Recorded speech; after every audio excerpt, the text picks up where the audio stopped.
There was a moment, a pure, suspended second, between hitting send and realizing what I'd done.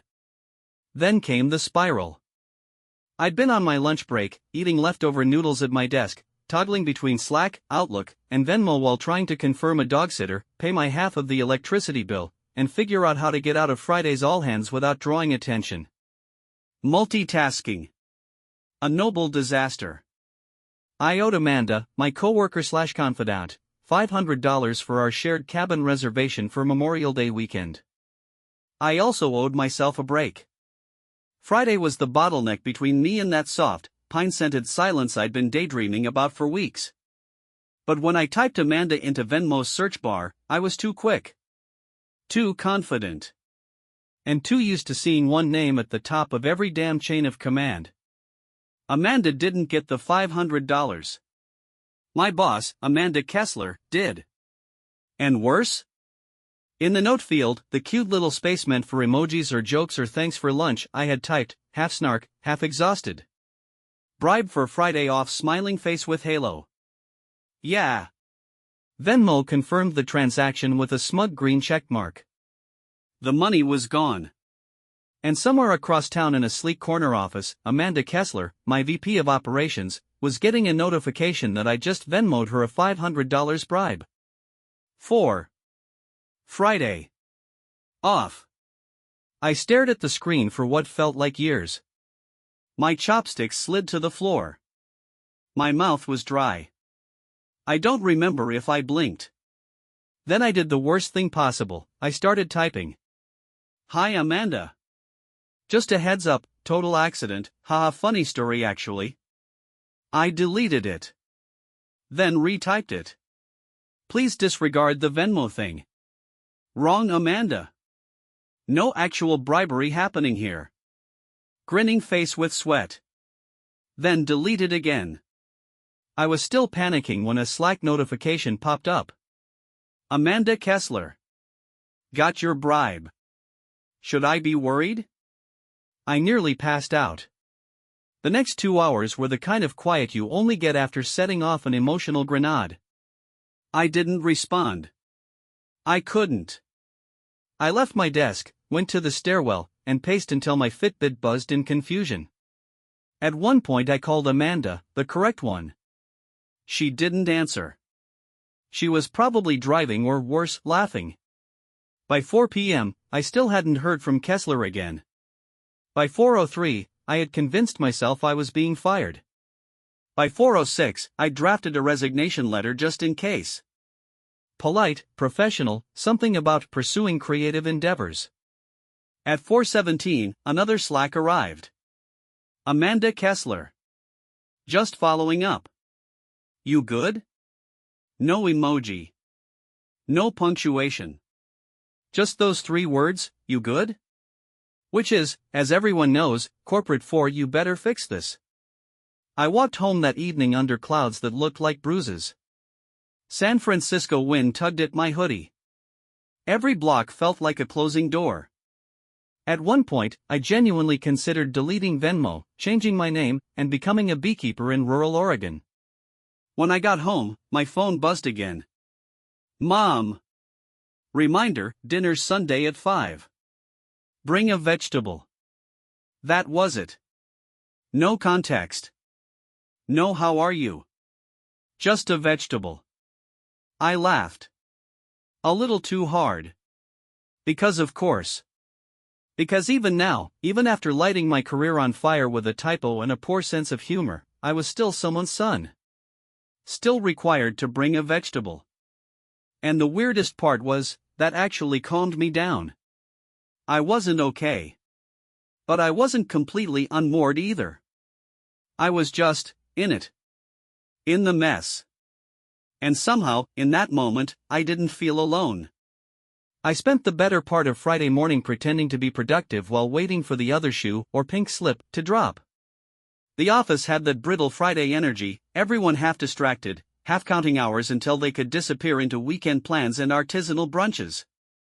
My coworkers buzzed around in sneakers and cardigans, and I sat frozen in my chair, refreshing Slack and debating whether it was worse to say something or keep pretending the Venmo thing hadn't happened. By 10:14 a.m., I cracked. I opened a DM to Amanda Kessler and typed, "Hey. So sorry about yesterday, that Venmo was totally meant for a different Amanda. Just a dumb accident, really. Hope it didn't come across the wrong way." I added a shrug emoji. Deleted it. Then added a nervous smile instead. Sent it. Then immediately regretted it. At 10:18, she replied, "Ha ha. Sure. Let's chat later." That haha was the kind that wears a bulletproof vest. "Let's chat later" is worse than a firing. It's pre-firing limbo. By noon, I had eaten half a bagel, spilled cold brew on my keyboard, and convinced myself Amanda had already submitted paperwork to HR. I imagined an envelope with my name on it being slid across a desk by someone who called me buddy. At 12:47 p.m., Amanda pinged again. "Got a few minutes now?" I stood up so fast my chair tipped over. "Where are you going?" Devin asked from the desk next to me. "Just, somewhere."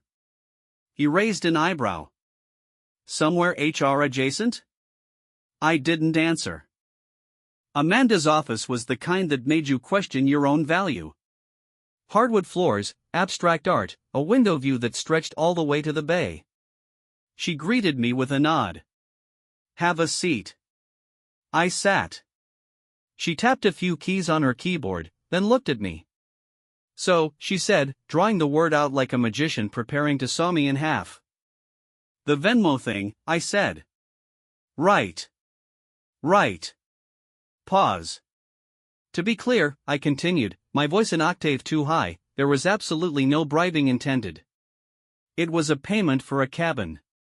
Memorial Day weekend. I was tired. I clicked the wrong Amanda. I should have double-checked. Amanda nodded slowly. She didn't smile. "I figured as much," she said. "Still. I'll admit, it was one of the more creative out-of-office attempts I've seen." "I swear I wasn't." "I know," she interrupted. "Relax. You're not getting fired." "Oh." Something in my spine uncoiled. She leaned back. "But I'm curious," she said. "You're clearly burned out. You're barely keeping up. Why didn't you just ask for the day off?" That stopped me. I blinked. I don't know. I didn't think it would be approved." Amanda tilted her head. "Because?" I shrugged. "Because I'm replaceable. Because I haven't exactly been MVP lately. Because the last time I took PTO, I came back to 50 passive-aggressive emails and Devin in tears over a failed deliverable." Amanda raised an eyebrow. "Devin cries?" "He denies it. But yes." She smirked, finally. "Look," she said, "you're not wrong that things are stretched. But that's on us as a company, not you. You shouldn't feel like you have to fake bribe your boss just to get a long weekend." I nodded, suddenly exhausted. The performance of it all. The worry. The need to seem unneedy.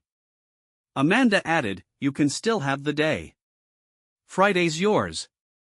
And, seriously, check who you're sending money to next time." "I owe you a coffee," I said automatically. "You owe me a laugh," she replied. When I got back to my desk, Devin slid over. "You alive?" "Technically." "She fire you?" "No. She gave me Friday off." Devin whistled.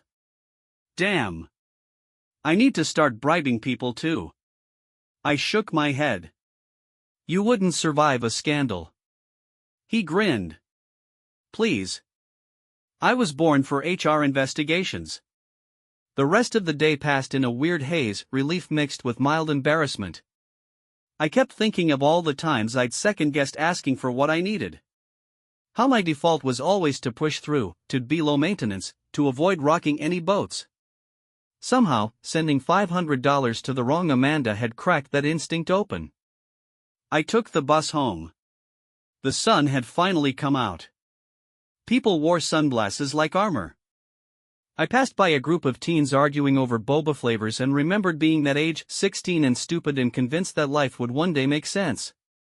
Now I was 34 and still waiting for that clarity. At home, I reheated my noodles, sat on the couch, and texted Amanda, the right one. You will not believe what I did. She called me 5 minutes later. She laughed so hard she dropped her phone. You Venmo'd your boss? Yep. And called it a bribe? I was tired. She wheezed. You're an icon. A disaster, but an icon. Later that night, I sat with my laptop open, staring at the blank page of a half-started journal entry I hadn't touched in months. I typed. I think today I accidentally admitted I need rest. I think that's what I've been scared to say out loud. I think I'm tired of pretending it's noble to be tired. Then I closed the laptop and went to bed. Early. No alarms. By Sunday, the Venmo saga had more or less faded into a punchline, something Amanda and I would now nodded in the hallway with a shared, tight-lipped smirk, like survivors of a very small, very stupid war. Devin made me a meme that said live. Laugh. Bribe, and taped it to my monitor. HR, blessedly, stayed silent. But family dinner was coming. And that was a whole different battlefield. Every few weeks, my mom hosted dinner. No RSVP required. Just show up and bring a vegetable. Not wine. Not dessert. Not your authentic emotional presence. A vegetable. It was her way of maintaining order in the face of chaos.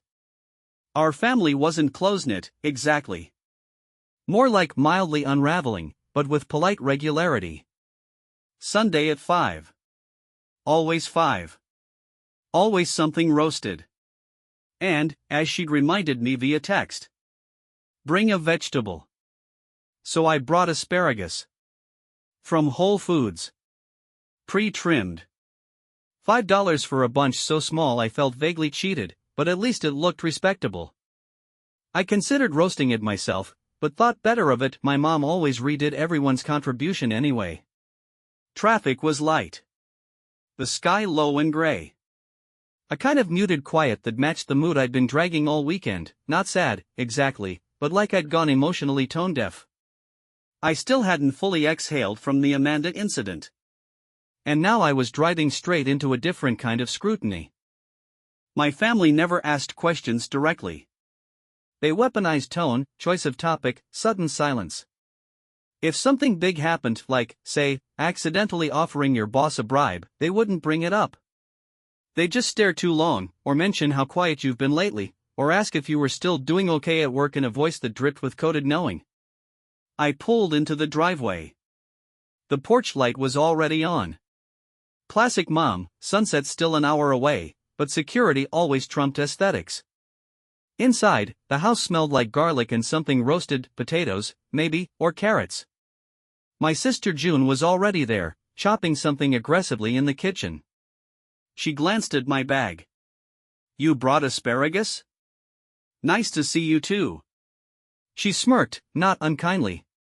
She's gonna redo it. I know. We stood in silence for a beat. Then she asked, you good? The question hit different. June didn't ask things she didn't want answers to. I got Friday off, I said, as if that explained anything. She raised an eyebrow. Didn't you have to bribe someone for that? I blinked. Wait. You know? June grinned. Devin sent me the meme. Unbelievable. You're a legend at family group chat. Dad doesn't get it, but Mom said, at least he's being bold. I groaned. Kill me. June's expression softened. Honestly? It's kinda badass. Accident or not. Just then, Mom swept into the kitchen like a well-organized storm. You're early, she said, kissing my cheek, then frowning at the asparagus. Oh. These are so skinny. I'll need to bulk it up with something. There it was. Nice to see you too, I echoed. She bustled to the fridge, pulled out a Tupperware of backup green beans. "Your brother's bringing Laura," she said casually. My stomach clenched. "Since when?" "She texted me. Said she'd love to help plate." June rolled her eyes. That woman would plate water if you asked her. She's helpful. She's a tryhard. "She's family," Mom said with that tone. The one that meant, drop it. June didn't. Family's more than whoever brings you wine and compliments your backsplash. Don't be petty.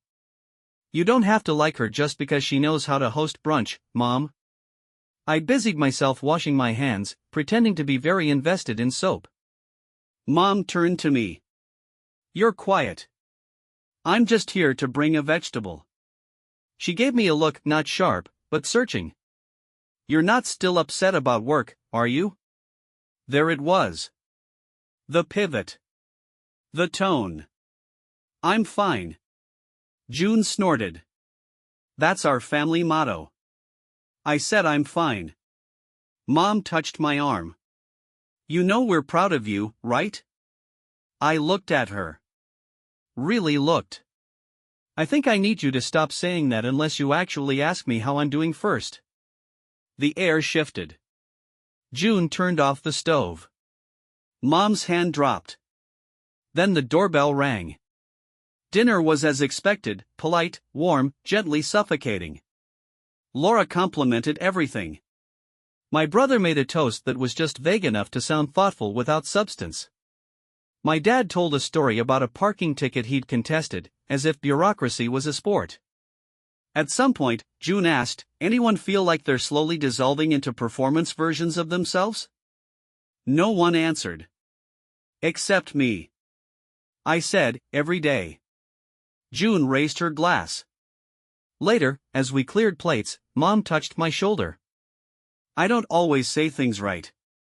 But I'm glad you came." And this time, I believed her. Friday arrived like a dare. I woke up at 9:07 a.m., the kind of wake up where your brain screams you're late before it remembers you actually got the day off. I lay there for a moment, stunned by the silence. No email pings, no Slack alerts. No pants. Amanda, the right one, texted me at 9:15. "You better be in bed." Or, like, not working.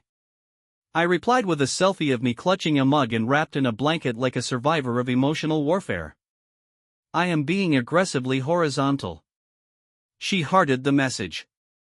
The cabin plan wasn't until that evening. Amanda was driving, I was navigating, and two of her friends I barely knew were meeting us up there. I had the entire day to myself. No calls. No meetings. Just me.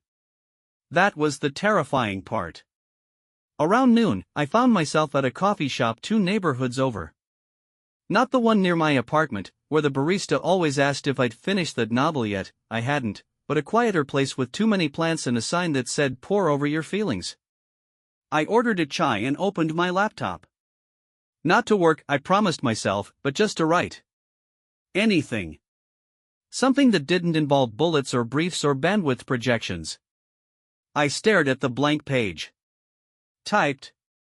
Things I want to say but don't. I'm not as okay as I seem. I wish someone would ask again, just once. I need permission to need things. Then deleted it. Typed something else. This all started because I tried to leave quietly. That one stayed. By late afternoon, Amanda pulled up in a rented hybrid that smelled faintly of cinnamon gum and existential dread. She honked. Twice. With feeling. I tossed my duffel bag in the trunk and got in. "You bring snacks?" she asked, without looking. "I am the snack," I said. She rolled her eyes. "This is going to be the worst and best weekend of my life." We stopped for gas and groceries on the way out of town. She handed me the AUX cord. "Only bangers," she warned. I put on sad indie folk. "You're fired," she said. We laughed. It felt good, sharp and real. The drive north was golden, the sun trailing us like a blessing. We passed cow pastures, vineyards, old barns leaning into the wind like tired men. Somewhere around Petaluma, Amanda said. So, your boss. Did she actually laugh? Kessler? Eventually. It was a very HR-safe laugh. You gonna put that on your LinkedIn? Accidentally bribed management, was rewarded with PTO. Yeah, that'll go over great. We hit a patch of silence after that. Not awkward, just easy. Like a song fading out. The cabin was better than expected. Not murdery at all. High ceilings, overstuffed furniture, a deck that looked out over trees too green to be real. Amanda's friends Liz and Marin were already there, halfway through a bottle of red and discussing astrology with the intensity of congressional hearings. You're a Leo? Marin asked, blinking at me. I think so. She nodded solemnly, as if I'd confessed to something dark. That explains the wounded pride energy. That night, we cooked pasta, drank too much, and sat around a fire pit swapping worst work stories. When it came to me, Amanda said, Tell them. The Venmo thing. I groaned. No. Do it, Liz said. Absolutely not. I'll tell it if you won't, Amanda threatened. So I did. And they laughed. Long, loud, honest laughter. Not cruel. Just cathartic. You're like the anti-hero of Burnout, Marin said. I don't even know what that means. It means, Amanda said, handing me another marshmallow, you accidentally told the truth. Later, after the others went to bed, Amanda and I sat on the porch. She looked out at the trees. You ever wonder why it's so hard to just say what we need? All the time. Like, why is it easier to screw up than just be honest? I thought about that. Because screwing up feels like something we deserve. Honesty feels like a risk. She nodded. That's depressing. But accurate. We sat in silence for a while. Then she said, I'm glad you sent that Venmo. I laughed. You mean because it got me out of work? No. Because you needed someone to see it. Even if it wasn't the right Amanda. That night, I lay in bed in a room that smelled like pine and old books. I thought about how close I'd come to not asking for the day off. To not saying anything. To not being here at all. I pulled out my phone. Typed into my notes app. Maybe mistakes are just truths trying to get through the wrong door. Then I turned off the light. And, for the first time in months, I slept the whole night through. Monday morning hit like a minor betrayal. I woke up in my own bed, birds yelling like they'd never heard of peace, my phone already vibrating with the chaos I'd dared to ignore for 72 hours. Somewhere, caffeine was calling me by name. Somewhere else, Amanda, Boss Amanda, had probably clicked reply all to something with my name on it. The first real mistake was checking my email before coffee. Inbox, 46 unread. Slack, 12 red dots. Missed call from Devon. Voicemail that said, so? Kessler CC'd you on the weekly.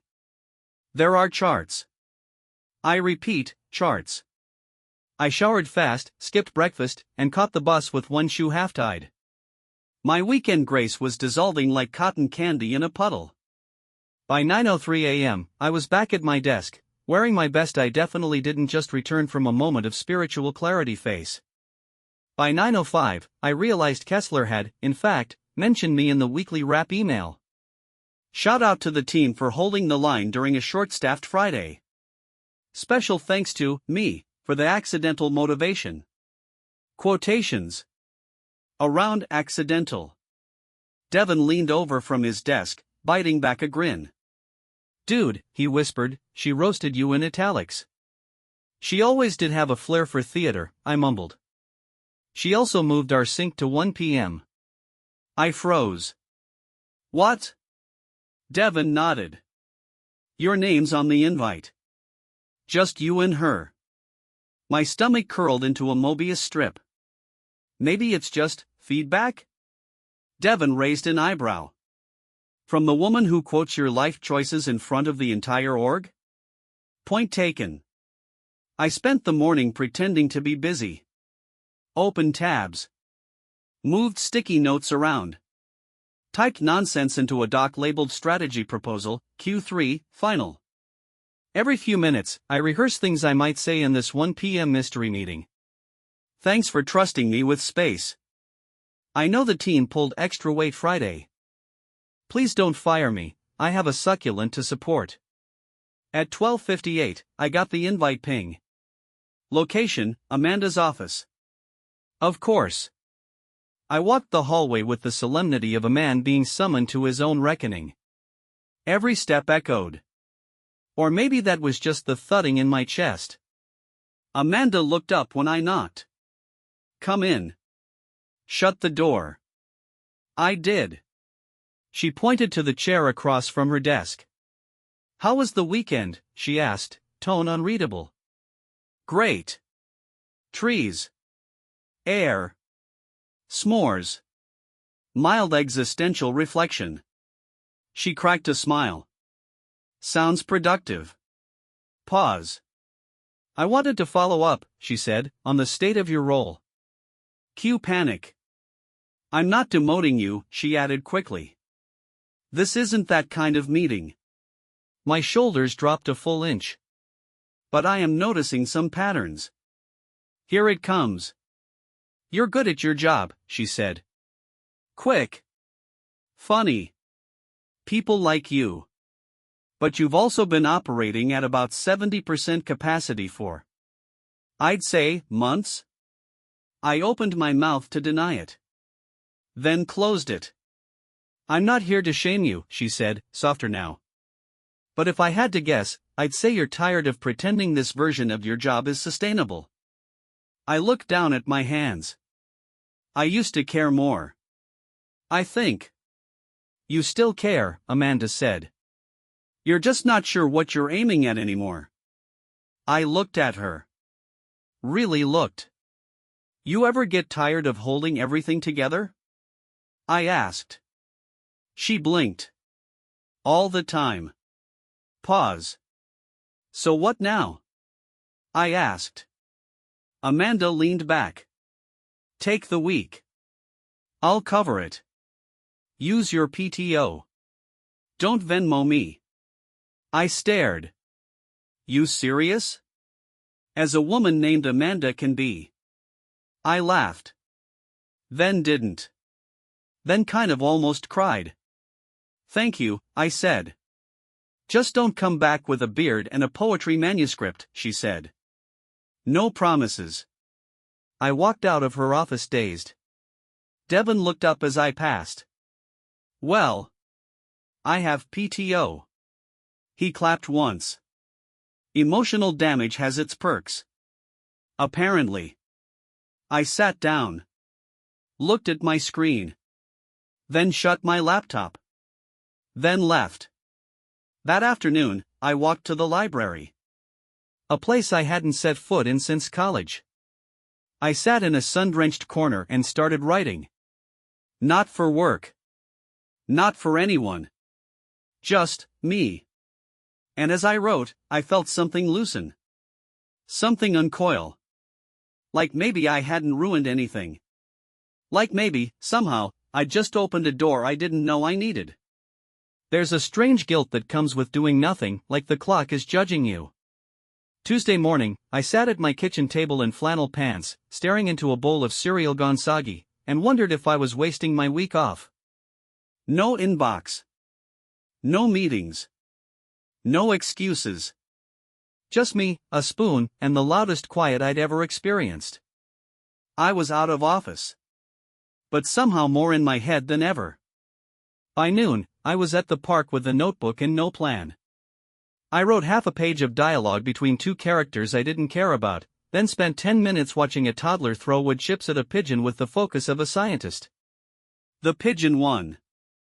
The toddler cried. I wrote that down. Sometimes your plans are just throwing the same thing at the wrong target. The pigeon doesn't care. I didn't know what that meant, but it felt true. A woman nearby was arguing on the phone in Spanish. A man jogged by wearing jeans. A squirrel crawled into a trash can, then poked its head out like a tiny trash monarch. I sat and watched the world not need me. And for the first time in a long time, I didn't panic about it. Wednesday, I visited my dad. He lives 45 minutes away, in a 2-bedroom condo that smells like leather and denial. My parents divorced when I was 20, which was both late and perfectly timed. He never remarried. He has a recliner he loves more than most humans and a voice that softens around sports stats. I brought takeout. He grunted approval. So, he said between bites, you're on vacation? Technically. You go anywhere? Just up north. Cabin thing. You take that girl? Amanda. He remembered her. That surprised me. She came. But it's not like that. He nodded like he knew what that meant. We both knew he didn't. We watched part of a game. The Giants were losing. Or winning. It didn't matter. You look tired, he said, eventually. I am. You working too much? I paused. I think I'm feeling too much. He didn't answer right away. Just sipped his soda. Then, you don't always have to solve it. Just sit with it a while. I blinked. My father, dispenser of gruff silences and half-hugs, just gave me a therapy-grade truth bomb. I scribbled it in my notebook later. Sometimes not fixing it is the beginning of fixing it. Thursday, I ran into my ex. At Trader Joe's. In the hummus aisle. Because of course. Julia looked the same. Hair pulled back. Hoodie that said Cool Ant Energy. She was holding a carton of oat milk and arguing with someone over Bluetooth. When she saw me, she mouthed "Wanna see," ended the call, and gave me a cautious smile. Hey. Hey. I hadn't seen her in almost a year. Not since the breakup, which was mutual, technically, but still felt like being dropped mid-sentence. You still working at Launchley? She asked. I nodded. For now. She tilted her head. That sounds ominous. I shrugged. I'm on PTO. Accidental, kind of. Only you could accidentally time off. It involved Venmo. And shame. She laughed. There it is. We talked for a few more minutes. Surface level. Easy. Then she said. You seem quieter. In a bad way? In a real way. I smiled. I think that's what happens when I stop pretending I'm okay all the time. She touched my arm. Briefly. Gently. Good. You were exhausting. Then she walked off with her oat milk. Friday, I went for a long walk without headphones. I listened to the sounds I'd been filtering out for years, dogs barking, kids yelling, someone practicing saxophone badly in an apartment nearby. My own breath. My own feet. It wasn't beautiful. But it was honest. I walked until my legs ached. I sat on a bench and wrote. I used to think silence was punishment. Maybe it's just the space between old stories and new ones. That night, I got a text from Amanda, Boss Amanda. You still alive? Technically. Take one more day. Monday's slow. No one'll notice. I stared at it. Then replied. Thank you. Then. I think I'm starting to hear myself again. No reply. She didn't have to. Monday morning came, eventually. It crept in like a reluctant guest, one sock on, one shoe off, bearing news in meetings and a fresh round of small talk I didn't know how to answer. I was back on the grid. Reconnected. Reinserted into the machine. But I was different. Not better. Not fully healed. Just more honest. Slightly less inclined to nod my way through things I didn't believe in. Slightly more inclined to let silence stretch, even when it made people uncomfortable. I wore jeans instead of business casual khakis. Left my headphones in my bag. Brought my notebook, even though I had no real reason to. It felt like a small act of resistance. Devon looked up when I walked in. You survived. Did I? You have the complexion of a man who's tasted sunlight. I'm vitamin D rich and dead inside. He grinned. Welcome back. Slack was chaos, but not overwhelming. Most things had moved forward without me. Some hadn't. I made a list. A real list. Pen and paper. I crossed off the first 3 things and ignored the rest. Kessler stopped by around 10:15. She leaned on the edge of my desk. You good? I think so. Take it slow. I nodded. She glanced at my open notebook. You writing a tell-all? Chapter 1, Corporate Trauma and Trader Joe's Oat Milk. She laughed. Just change my name when you sell the film rights. Lunch felt normal. Which, weirdly, made me sad. Not because I didn't want normal. But because I realized how much I'd learned to equate normal with numb. And now that I wasn't numb, normal felt too quiet. Like it was missing something. I went for a walk around the block. No destination. Just a loop. I watched people order iced coffee and talk about weekend plans like nothing had changed, and for them, maybe nothing had. For me, everything had shifted. Slightly. But undeniably. After work, I called my mom. She picked up on the second ring. You never call on Mondays, she said. I'm trying something new. Therapy? Honesty. She made a sound like a chuckle in reverse. Is this about the vegetable thing again? Always. We talked for 15 minutes. About nothing and everything. She asked if I was dating. I said I was taking a break. She asked if I was eating. I said mostly. Then she said, I'm proud of you. And this time, it didn't feel like filler.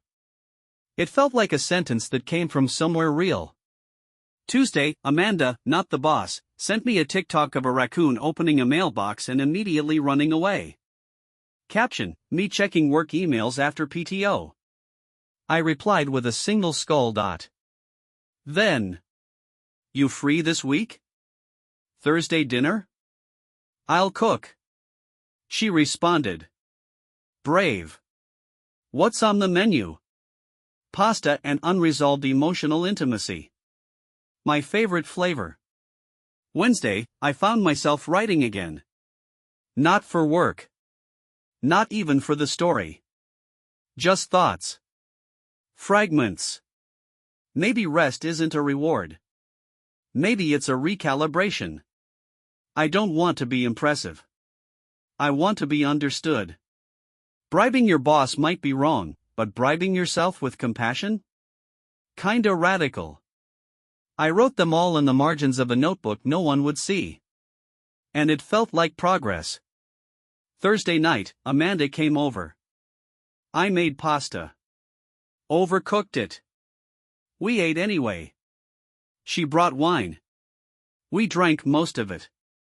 We sat on my couch afterward, shoulders almost touching. Neither of us said much. Then she asked, you ever think maybe burnout isn't just exhaustion, but grief? I looked at her. Grief for what? For who we thought we had to be. I blinked. Wow, I said. You should be my therapist. I charge in snacks and emotional labor. Fair. We sat in the quiet. Then she reached over and took my hand. I didn't flinch. Didn't joke. Just breathed. Just stayed. And for the first time in weeks, I felt like the version of myself that might be worth showing up for. Monday morning came, eventually. It crept in like a reluctant guest, one sock on, one shoe off, bearing news in meetings and a fresh round of small talk I didn't know how to answer. I was back on the grid. Reconnected. Reinserted into the machine. But I was different. Not better. Not fully healed. Just more honest. Slightly less inclined to nod my way through things I didn't believe in. Slightly more inclined to let silence stretch, even when it made people uncomfortable. I wore jeans instead of business casual khakis. Left my headphones in my bag. Brought my notebook, even though I had no real reason to. It felt like a small act of resistance. Devon looked up when I walked in. You survived. Did I? You have the complexion of a man who's tasted sunlight. I'm vitamin D rich and dead inside. He grinned. Welcome back. Slack was chaos, but not overwhelming. Most things had moved forward without me. Some hadn't. I made a list. A real list. Pen and paper. I crossed off the first 3 things and ignored the rest. Kessler stopped by around 10:15. She leaned on the edge of my desk. You good? I think so. Take it slow. I nodded. She glanced at my open notebook. You writing a tell-all? Chapter 1, Corporate Trauma and Trader Joe's Oat Milk. She laughed. Just change my name when you sell the film rights. Lunch felt normal. Which, weirdly, made me sad. Not because I didn't want normal. But because I realized how much I'd learned to equate normal with numb. And now that I wasn't numb, normal felt too quiet. Like it was missing something. I went for a walk around the block. No destination. Just a loop. I watched people order iced coffee and talk about weekend plans like nothing had changed, and for them, maybe nothing had. For me, everything had shifted. Slightly. But undeniably. After work, I called my mom. She picked up on the second ring. You never call on Mondays, she said. I'm trying something new. Therapy? Honesty. She made a sound like a chuckle in reverse. Is this about the vegetable thing again? Always. We talked for 15 minutes. About nothing and everything. She asked if I was dating. I said I was taking a break. She asked if I was eating. I said mostly. Then she said, I'm proud of you. And this time, it didn't feel like filler. It felt like a sentence that came from somewhere real. Tuesday, Amanda, not the boss, sent me a TikTok of a raccoon opening a mailbox and immediately running away. Caption, me checking work emails after PTO. I replied with a single skull dot. Then. You free this week? Thursday dinner? I'll cook. She responded. Brave. What's on the menu?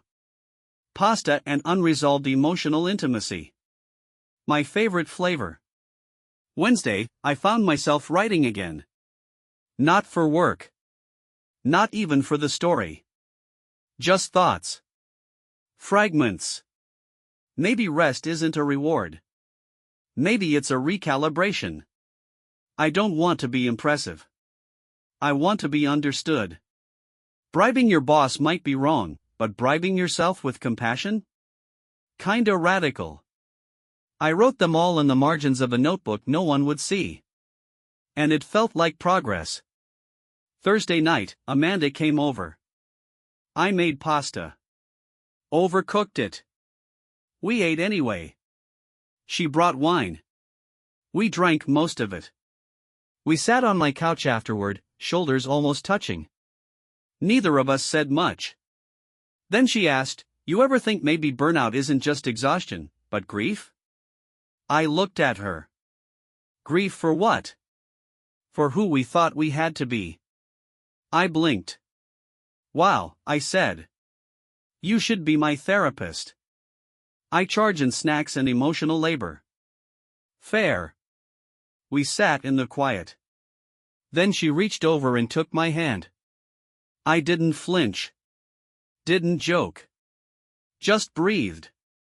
Just stayed. And for the first time in weeks, I felt like the version of myself that might be worth showing up for.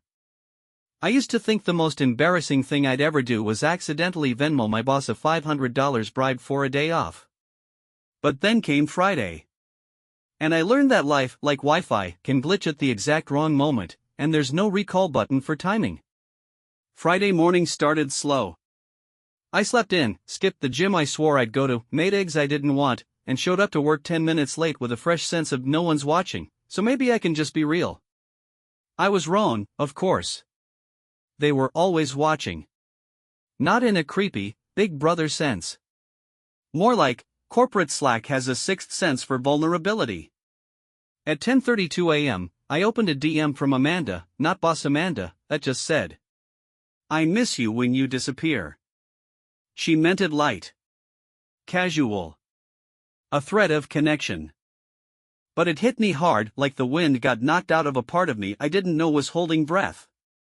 I stared at the message for a full 5 minutes. Then I started typing a reply. I don't remember what the first draft said. I know it was honest. Something about how I'd felt broken lately. About how the silence during my week off had been healing and horrible. About how she made me feel like being real wasn't a liability. And then I added, because I was spiraling. You make me want to try again. Not just at this. At, like, being a person. And then, the kicker. God, I think about you more than is appropriate. Not just in that way. Though, yes, that too. Then I hit send. Only I didn't. I meant to copy it into notes. To revise. To maybe never send. But in my moment of keyboard fumble, I sent it to the wrong Amanda. Kessler. Again. Somewhere in the building, the woman who signs my paychecks had just received a romantic/existential crisis message from her most medium-performing employee. I stared at the screen. The message sent to Amanda Kessler banner mocked me like a courtroom sketch of my worst self. My hands began to sweat. My ears pulsed. Devin leaned over from his desk, saw my face, and said, "Oh no." Who died? I looked at him, hollow. Me. It's me. I died. Spiritually. I debated crawling under the desk. Instead, I opened Slack. Prayed. Typed. Hi Amanda. Extremely sorry. That message was 1000% not for you. Misclick. Total accident. I added, grimacing face. Then deleted it. Then added, grinning face with sweat, grinning face with sweat, grinning face with sweat. Then deleted those two. No emoji could fix this. At 11:02 a.m., she replied.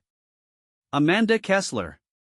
While I appreciate the sentiment, I hope the other Amanda knows how lucky she is. No period. No emoji. Just kindness and a dash of God-tier grace. I stared at the message, then at the wall, then back at the message. I think I need to change my name, I muttered. Devin, who had been watching like it was reality TV, said, "Bro, you are the Bachelor of Burnout." Lunch was a blur. I left the office, sat in a park, called Amanda, correct Amanda. She picked up on the third ring. Please tell me you didn't Venmo Kessler again. No, I said. Worse. I sexed her with my soul. There was silence. Then laughter. Loud, unfiltered, shaking through the phone laughter. Oh my God, she said. You're chaos in pants. I'm not okay. You're also weirdly poetic when you spiral. I have a gift. You okay? She asked, real now. I think I just doubted how much I care about you. By accident. To someone I report to. She was quiet again. Then, I read the message. After you forwarded it. I didn't forward it. You screenshotted it. Which is the same thing, emotionally. I panicked. I know. Are you mad? No. Embarrassed? Only for you. We both laughed. Let's talk tonight, she said. For real. Like, face to face. Off Slack. No misdirects. I'd like that. Cool. Bring wine. I'll bring the emotional armor. I walked back to the office with my spine straighter. Not because I had fixed anything. But because, despite everything, I'd accidentally told the truth again. And maybe the truth didn't need to be perfect. Maybe it just needed to land in the right direction. Even if it bounced off a few wrong targets along the way. Amanda lived in a third-floor walk-up with crooked floors and a front door that stuck in the humidity. When I knocked, it made a dull, wooden thud like the apartment was used to surprise. She opened it in sweatpants, no makeup, wine already open. The apartment smelled like basil in tension. I brought Pinot, I said. Good, she replied. We'll need it. She stepped aside. The door stuck again as I closed it behind me. We sat on the couch, legs tucked under, a respectable amount of space between us. On the coffee table, 2 glasses, a bowl of pretzels, and a candle that smelled like forest after heartbreak, or something equally dramatic. Amanda sipped. Looked at me. So. We stared. Then we both said at the same time. I'm sorry. I didn't mean to send it to Kessler, I added. I know, she said. But you meant what you wrote. I nodded. Slowly. I didn't know if it was fair to say out loud yet. But you said it. I did. Amanda leaned back. You know, most people show their affection with flowers. Not HR violations. I like to be memorable. She smiled. Then, softer, I liked it. I blinked. The message? All of it. Even the messy parts. Especially the messy parts. There was a pause, not awkward, but honest. Can I ask, I said, what you're looking for? From us? She took a breath. Something real. Not perfect. Not performative. Not something we joke our way out of the second it gets sincere. I nodded. That's fair. I want the kind of connection where we can say the hard stuff. And not have to be funny about it. I took a sip of wine. I'm terrified of that. I know. Terrified I'll ruin it. Or want too much. Or not be enough. She reached over. Took my hand. I'm not asking you to be perfect. I'm asking you to be here. I stared at our hands. How steady hers was. How unsure mine felt. And then I said, okay. Just that. No qualifiers.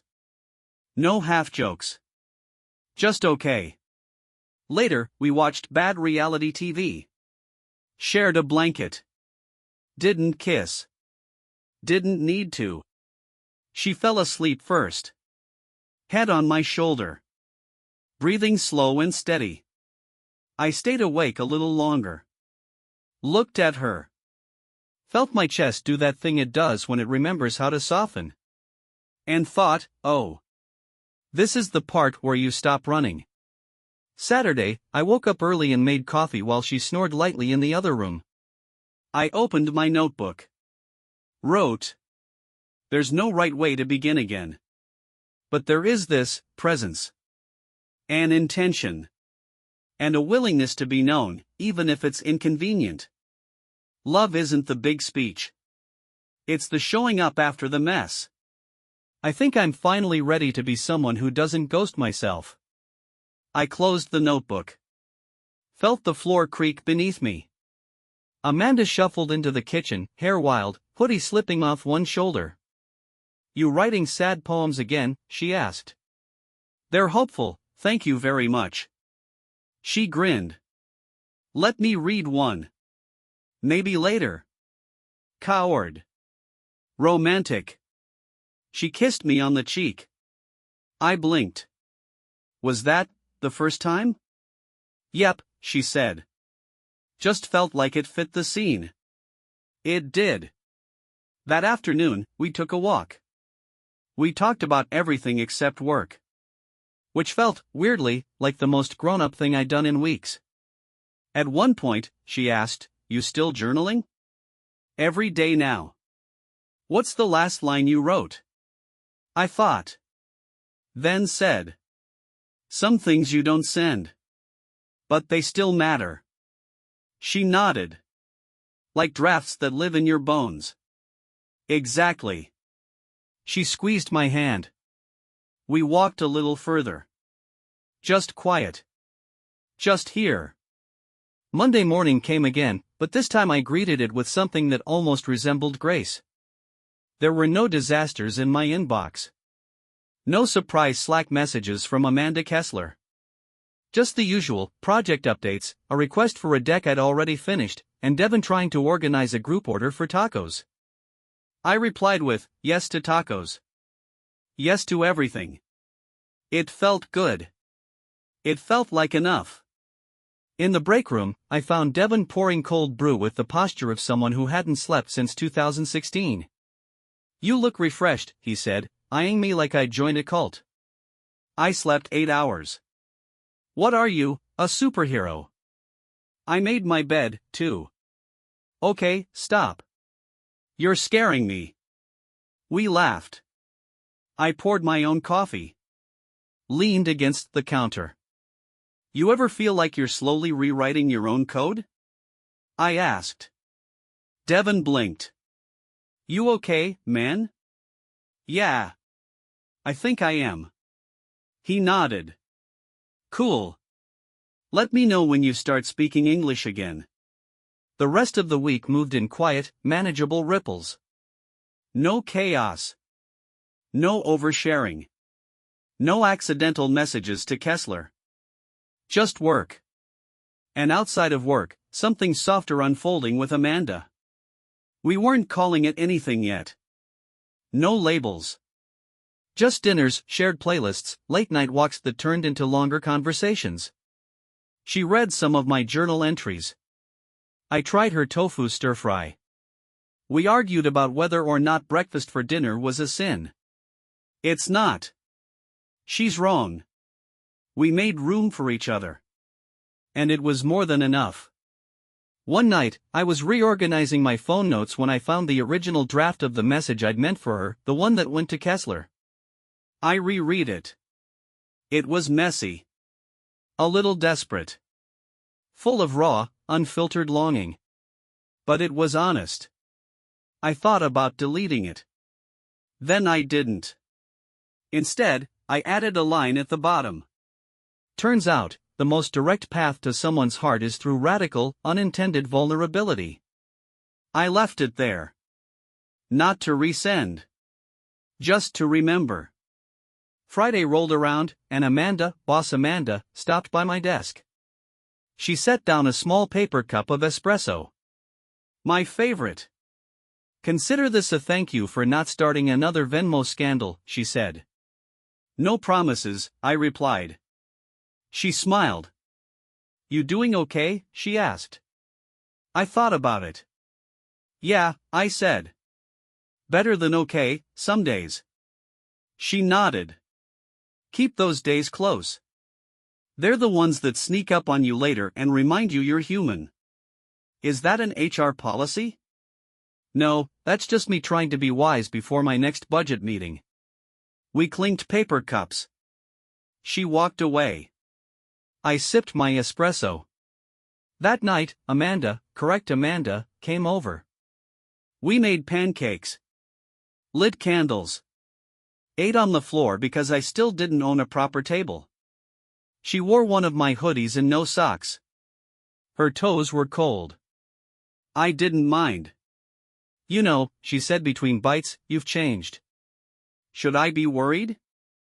No. It's good. You listen more. I think I listen to myself more, too. She leaned against me. We didn't talk for a while. Then she asked, if this had all gone differently, the Venmo, the panic, everything, do you think we'd be here now? I shook my head. No. I think I'd still be pretending I was fine. She reached for my hand. Well. I'm glad you messed up. Me too. And I meant it. Not because it was funny, though it was. Not because it made for a good story, though it did. But because it cracked me open. It showed me the space between the noise. The silence where real things live. Where love can sneak in. Where healing begins. Where I could stop being the polished, performative version of myself and just be. That night, after she fell asleep on the couch, I opened my laptop one last time. Typed a note to myself. Sometimes you bribe your boss by accident. Sometimes that bribe is your truth. And sometimes, the universe hands you back exactly what you didn't know you needed. I closed the laptop. Turned off the light. And finally, I didn't feel like a mistake anymore.